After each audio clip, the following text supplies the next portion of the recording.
lumagapak na po agad. Ano nangyari? Ano nangyari sa Team Guwapa po mga kaibigan? Bakit parang nagka-problema na kayo agad? Wala pa daw po isang buwan, lumagapak na. Nagkaunsihan na po nagtuturuan na po sa nangyari. About sa tulpuhan. Ano nangyari? Yan yung sinasabi na makontento ka kung ano meron sa'yo. Yan, biblically po. Kung anong meron ka, pasalamatan niyo po. Kung anong merong blessing po na dumating, ito man ay maliit, ito malaking blessing, dapat makontento tayo. Huwag na maghangad ng mas malaki pa. Dapat matutong magpasalamat sa Panginoong Diyos. Walang masama ang mangarap o maghangad ng sobra-sobra, pero wag kang humakbang sa mali. Hindi man daw po masamang mangarap. Tama. Totoo yan, ha? Di masamang mangarap kung anong gusto mong gawin, pero dapat sa tama lang po. Huwag humakbang na alam mong mali. Tulad niyan. Alam naman na ang Kalinga po'y natulong. Binahayan. Binigyan ng pangkabuhayan. Lahat na lang po nasa kanila. Pero hindi ko alam kung bakit, kung anong gusto nilang mangyari. Kasi kapag nilakbangan mo yan na ginamitan mo ng maling pamamaraan, nakukuha mo siya. Pero mabilis ka lang madapa. Oo nga po, madali siyang makuha. Yung gusto mo, yung madalian na plano, madali ang sa pilitan, na gusto mo makamit kaagad. Pero sabi nito po, mabilis din namang mawala, madapa. Ganun, talagang magaling, ha? Mabuhay ka po. Yung ating nag-reaction na ito, kung sino man ito, magaling. Pwede itong gawing Kalingap reactor, ha? Magaling mag-analyze, ha? So, ayun mga kabady, no? Isang malaking karangalan na sa simpleng content ko na nagbigay lang ako ng opinion or reaction ko batay sa mga pangyayari. Napansin tayo ni Kuya Val na isang founder ng Team Kalingap community, no? Malaking karangalan na nagulat ako kasi kanina pagising ko, nag-appear agad sa notification ko yung comment ni Kabady Adela Rusty. Ang sabi niya, Field and Vlog, pinakita to kanina sa live ni Kuya Val sa YouTube. So, syempre, bilang ikaw na silent viewer ka at matagal ka nang nanonood sa kanila, dahil sa pangyayari na ganun nga, hindi mo maiwasan na makapag-react ka dahil sa pangyayari na ganun. Kasi hindi naman makatarungan yung ginawa eh. So, maraming salamat Kuya Val sa pag-appreciate ng reaction video ko sa sitwasyon na yon. At yun nga sa bandang huli, nasabi niya ni Kuya Val na pwedeng gawing reactors to. Natatawa ako. Kasi alam niyo mga kabady, bilang isang reactors na maging part ng isang kalingap, malaking bagay yan at malaking responsibilidad yan. Kasi dito sa social media, basta reactors or magiging reactors ka ng isang malaking team, may ka din dyan eh, may pasanin ka din na responsibilidad. Hindi porket kinuha ka nilang reactors, react ka lang ng react. Kailangan maging balanse ka din sa lahat ng bagay eh. Hindi porket nasa kalingap ka na, i-credit lahat sa kalingap. Hindi ako ganang klaseng tao na magiging reactors kung sakali. Kung papasukin ko man yan yung sinasabi ni Kuya Val na pwede ako maging reactors nila. Hindi sa lahat ng bagay is tama yung ginagawa natin. Bilang isang content creator at bilang isang magiging reactors ng kalingap kung sakali. Pag may makita akong mali or may makita akong hindi maganda, makakapuna ako. Hindi ako yung tipo na magiging reactors na banat ng banat, kundi kailangan balansehin din at kailangan pag-isipan ng mabuti ang bawat bibitawan mong salita na hindi ka makakaapak ng kapwa mo. Ganun lang yon. At alam ko na maraming natutuwa sa content ko, sa mga opinion ko, sa mga reactor ko, sa mga nare-react ko.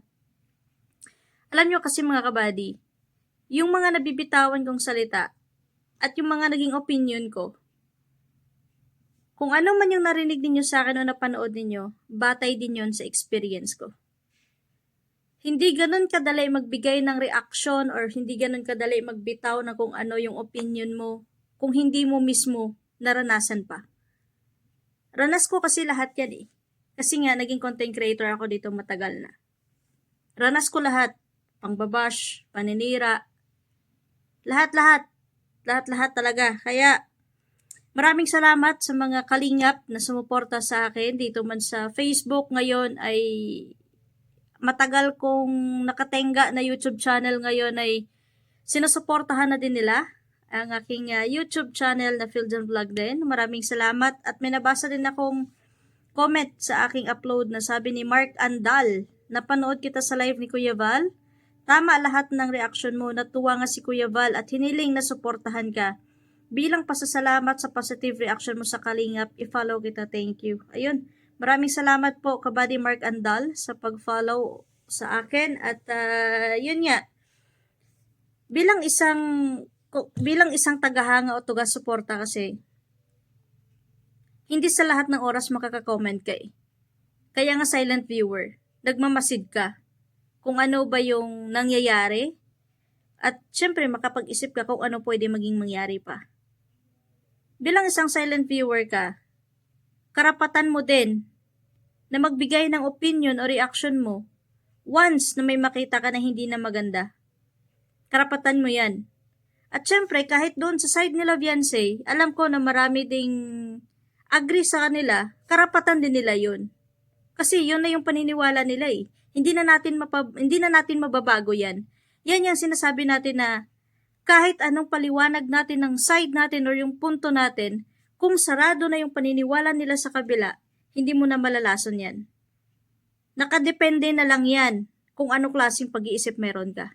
At kung ano klaseng paninindigan meron ka. Nakadepende lahat sa atin yan. Kahit sabihin natin na may nagsulsul sa atin, kahit sabihin natin may nagdidikta sa atin, nasa sa atin pa din yan kung susundin natin o hindi. Yun nga, may nabasa nga akong comment na walang magpapasulsul kung walang nagsusulsol, 'di ba? Ganun lang din yun. Katulad din sa side nga nila, dati doon sa sinabi ko sa content ko na ang malaking idiin dyan ay yung pamilya mismo ni Viancy at si Viancy mismo. Kasi kahit anong sulsul yan o kahit anong panunulot yan ng mga taong nasa likod na sa kanila, kung hindi mismo sa kanila manggagaling ang desisyon na ganyan, wala naman magagawa yung mga taong nasa likod sa kanila eh. Sila yung nasa fronty nito. Kaya nga sinasabi na nasa likod nito eh. Kaya nasa back lang sila. Totaling nasa likod lang sila. Nasa kay Viancy pa din at sa magulang niya yung desisyon nito.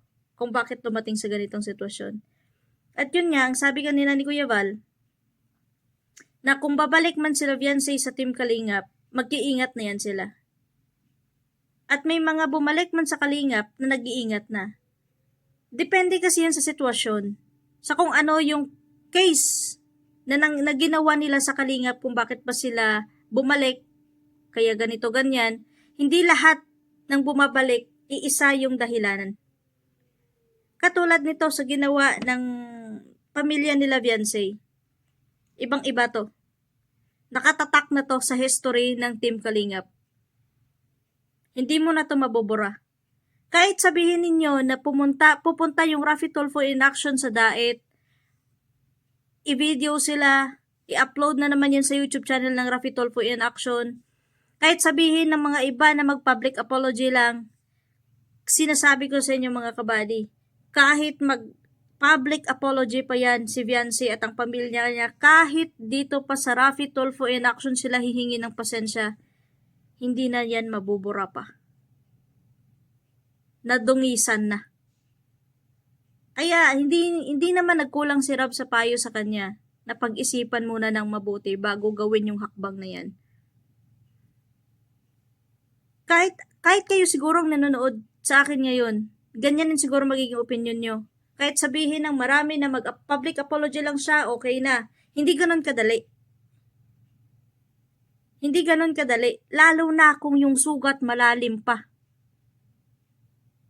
Hindi mo matatakpan yan ng basta-basta.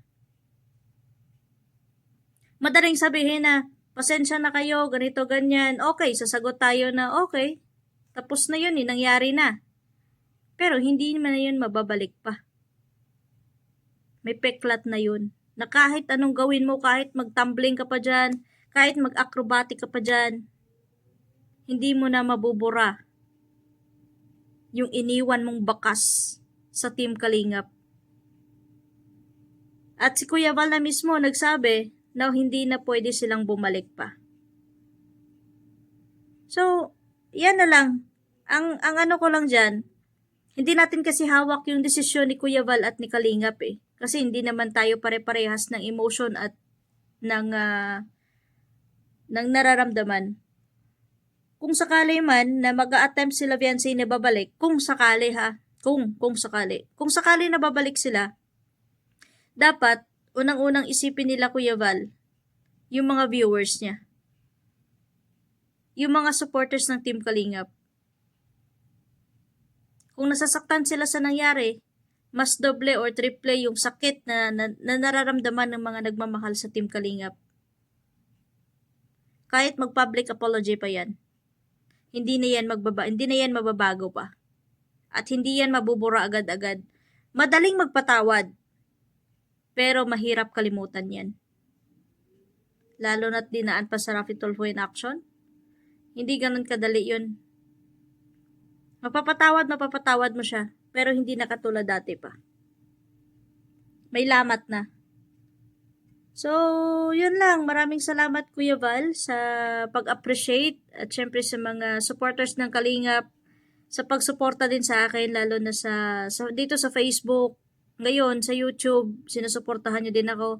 Maraming salamat. So, kailangan ko din siguro mag-update na din sa YouTube ko kasi matagal na talagang hindi ko na active yun. So, yun. Basta't nasa tama lang Kuya Val. Nandito ako para sa inyo, para sumuporta at magpapakita pa ng suporta.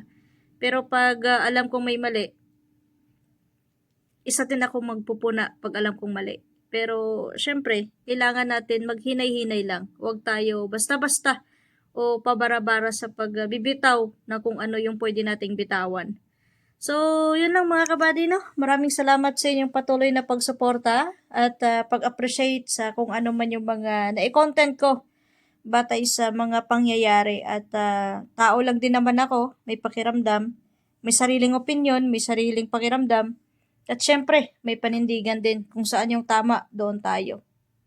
So, hindi tayo yung tipong tao na